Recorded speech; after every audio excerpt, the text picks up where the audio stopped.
Здравейте, любимо мое YouTube семейство! Откриваме видеята за коледните базари и колко струва това удоволствие. Днес се намирам в град София пред коледния базар на НДК, като ще посетим този тук и след това отиваме на другият, който е на Народният театър. Преди да започнем с видеото и да ви говоря по-подробно, да ви напомня, че може да гледате вече интервюто заедно с мен в Дарик Радио, който излезе официално тази сутрин. Оставям долу линк в описанието, за да ме гледате и слушате. Ще очаквам вашите позитивни и мили коментари и градивна критика, естествено. Искам да ви спомена, че тази година изглежда по-добре положението на коледния базар на НДК. Има музика, има светлини, но има и високи цени. Аз съм тук, за да видя, за да проверя дали се заслужава. Колкото и да е добре тук, никога няма да е толкова добре, колкото в Западна Европа, където ще ви заведа заедно с мен. Отиваме в Чехия и Румъния съвсем скоро. Така че абонирайте се за канала, ако все още не сте, и да потегляме към софийските коледни базари.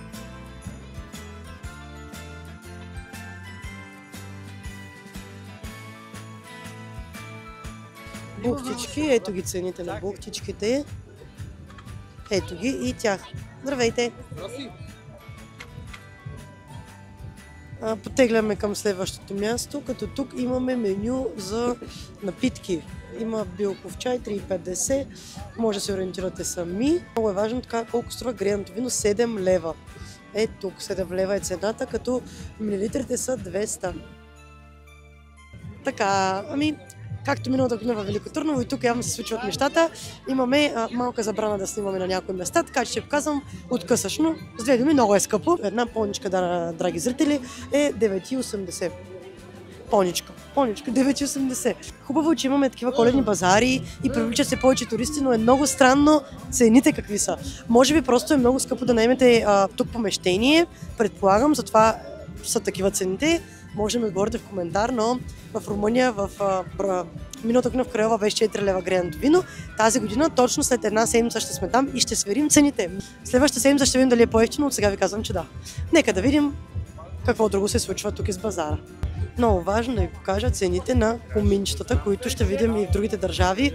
В България едно малко коминче 8 лева, голямото 11. А добавките ги виждате тук. Чакайте да ви покажа как изглеждат коминчетата. Ето ги и тях.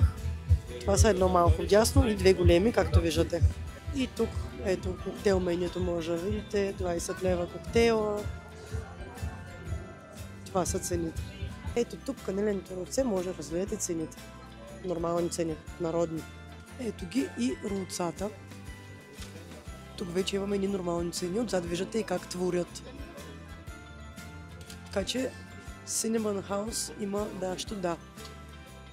Къщичката на Cinnamon House, ако искате да дойдете в София, е 13-та и цените са народни. Баклава за феновете на такива десерт, 5 лева, 100 грама.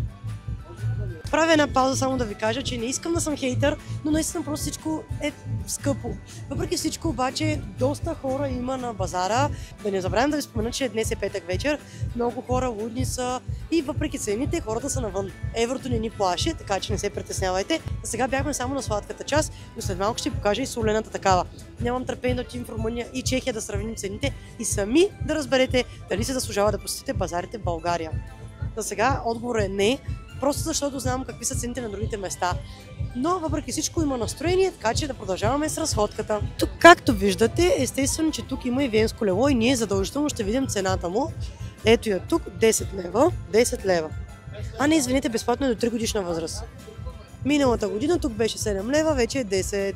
Цените само скачат. Така че, какво да ви кажа, сега ще погледнем още 2-3 локации за сладки изкушения. Не знам защо стартирахме от сладкото, но пък поне от хубавата част, но пак казвам, не искам да съм хейтър. Другото важно, което искам да спомена, е, че знам, че шапката ми строи странно и пък така съм се облякла много нестандартно, като за разходка вечер на коледния базар, но студено ми е и затова реших да се облека топло, но пък въпреки всичко да има добро съдържание за вас. Има и част, ето тук, където има арт неща, има и шапки, шалове. Ако сте забравите шапката и шала вкъщи, минавате, купувате си. Има и грено вино, суджуци. За всеки куп по нещо. Ето сега ще покажа. Ето тук има грена ракия, 6 лева. Това е положението за сега, но се връщаме към основната част на базара. Сега пряко предавам пред мистер Чурус. Едни от най-важните и готини неща на коледните базари са точно чурусите. Сега отивам да видя цените там. Много хора, много нещо. Така. малката порция чурус 10 лева. Голямата порция 15. Ако искаш. Сега вече на екраните виждате пред вас как изглежда и голямата порция чуруси. Тук имаше и мини палачинки, които може да видите цената, и след това продължихме с разходката. Видяхме пред голямата сцена, където бяха пуснали хаос музика, че имаше и танци, имаше и прасенци, както казах, за всеки го по нещо на този коледен базар. Вече продължихме заваляни дъжда, но въпреки всичко продължавам да снимам. Тук има шницели паса, да видим цените на шницела. Тук виждате грамовете и 18 лева рязко. И има паста Алфредо, любимата ми паста, между другото, хора, 14 лева. Ето, може да си добавите някакви нещица. И тук сигурно няма тирамису, обаче за жалост. И греното вино също 7 лева, но малко повече милилитри в пастерията. Работното време, ако се интересувате, от 11 до 10 на всички местенца тук е толкова. Това е много известно, раклет, това е специално сиренен кашкавал, извинете моето невежество, но това са и цените, като сега ще ви покажа по-подробно, може да разгледате, да си паузирате. След думи, цените са европейски, но не сме с европейски заплати. Просто съм възмутена, съжалявам. Иначе, ако искате да се наслаждавам, мога и това да го направя. След малко, като си поръчвам за хапване, ще ви покажа. Това тук е местенцето, къщичка номер 38 на Майя от MasterChef, да знаете. Ако искате да посетите, сега ще покажа какво имат като храна изложено. И храна. Отваряме новото място в Лозенец, да знаеш. Избираме се на къщичка номер 42 и се избираме корн-дог с пържени картофки. В момента чакам корн-дога ми да стане. Цената му е 10 лева. След това сигурно ще има някакъв горещ шоколад или нещо друго. Интересното е, че тази вечер на базара е пусната хаос музика. Много обичам хаос музика, но е странно, защото не е коледна. Но един път в Румъния преди 2 години, ако помните, също беше така и беше много яко. Кофтито е, че малко заваля, но това няма да ни спре да обиколим всички местенца. Казваме главно местата за хранене, защото знам, че хората от това се вълнуват най-много. Да може да прецените, ако сте тук, колко парички трябва да отделите и колко ще ви струва едно излизане. Преди няколко дни с приятеля ми идвахме на базара отново и това си говорихме, че ако имаме деца и дойдем двамата с децата, поне ни 100 лева не ви мърдат. Все пак само въртележката е поне 10, но няма как, такова е положението. Това е нашия корн-дог. Нищо общо тези в Ню Йорк, които сме яли преди с вас, но въпреки всичко цената е 10 лева за картофи корн-дог, което е приемливо. Искам да ви споделя, че попитах каква е цената на къщичката под наем за декември месец. Отговор няма, но предполагам, заради това е толкова скъпо. Да мрънкам, че е скъпо и отивам да ям. Ако трябва да бъда максимално обективна, ядох един кремвериш с тесто и картофи за 10 лева, но въпреки всичко хапнах се вкусно и продължихме. След това видяхме и елхата пред Двореца на културата. Не беше нищо впечатляващо и видяхме още местенца за чуруси.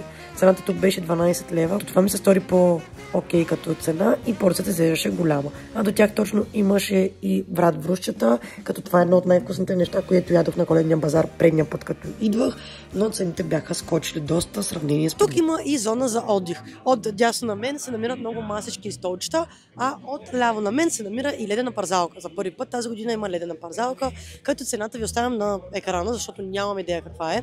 Музиката в момента е италианска, гръцка, испанска, от всичко си имаме.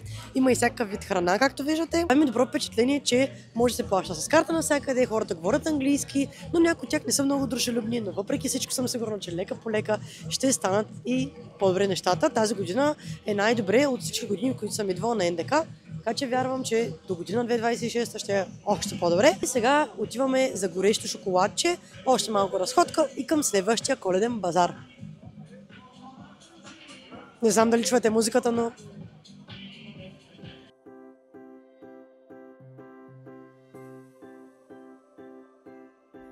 И ако сте фенове на печени картофи, имаше и такава локация, като цените бяха между 15 и 18 лева. Имаше и до тях бургери, които изглеждаха много апетитно и хот-дог, но пък цената там не падаше под 15-17 лева. Се подготвите за по-високи цени, беше вкусно, беше топло и хората бяха дружелюбни, поне на тези локации. Това не мога да кажа нищо лошо, просто говоря обективно от моята гледна точка. Преди да тръгнем от този базар, искам да ви кажа, че има въртележка, която ще ви кажа колко струва след секунда. Въртележката зад мен е 7 лева за 5 минути на дете, което не е чак толкова зле. А сега отиваме за горещия шоколад, за който говоря 2 минути и тръгваме към Народният театър тук. Само хапнахме хот-дога и ще пием едно горещ шоколадче евентуално и да видим как е на другото място. горещия шоколад, който си купих, беше 7 лева, но така и не ви го снимах, защото беше картонена чашка и не беше кой знае какво. Това отидохме към базара, който се намира на Народния театър и той е първия базар в София, който някога съм виждала и посещавала преди. Веднага пред мен излиза чурос локация, като порцията тук е 12 лева, доста голяма. Всъщност това е първият чурос, който някога съм виждала в живота си. Похата е доста красива тук. На сцената се пускаше коледна музика, за разлика от предходния базар. Има и коледно студио, в което може да се направите снимка, като това са снимките като цена. И ето отвън как изглежда. Ги и цените на месото тук. Братвурст е 9 лева на голям размер, пушенбруст, карибус, а на мен най-ми хареса кезенкрайнер сементал. Това беше топ. Ето ги как изглеждат всъщност. Здравейте! Само снимаме продуктите, но не е проблем. Тук имаме и коледни букти отново, по-големички са. И тук също като предния път има раклет на багета, раклет хора. Предния път не го казах вярно. Ето ги и цените. И така хора, не знам колко дълго стана това видео, надявам се все пак да е било полезно от към цени. Намираме се на немски коледен базар, както вече разбрахте. След мен е красивата елха, но е време да приключим това видео. Цените би казала, че наистина са по-високи от миналата година и стават все по-високи, но настроението е приятно. Също така, немски коледен базар е много уютен, мъничък и по-сладичък бих казал. Тук има коледна музика, по-хитно е, отколкото на НДК, но пък там има много повече разнообразие. Така че ако не сте ходили все още, посетете ги, заслужава си, но най-много се заслужава да гледате следващата седмица, защото ще ви водя Крайова и в Букурещ. Повярвайте, ще ви е много интересно да видите и да разберете информация за там. А сега ви оставям, благодаря ви, че бяхте с мен, целувам ви, прегръщам ви и ще се видим съвсем скоро.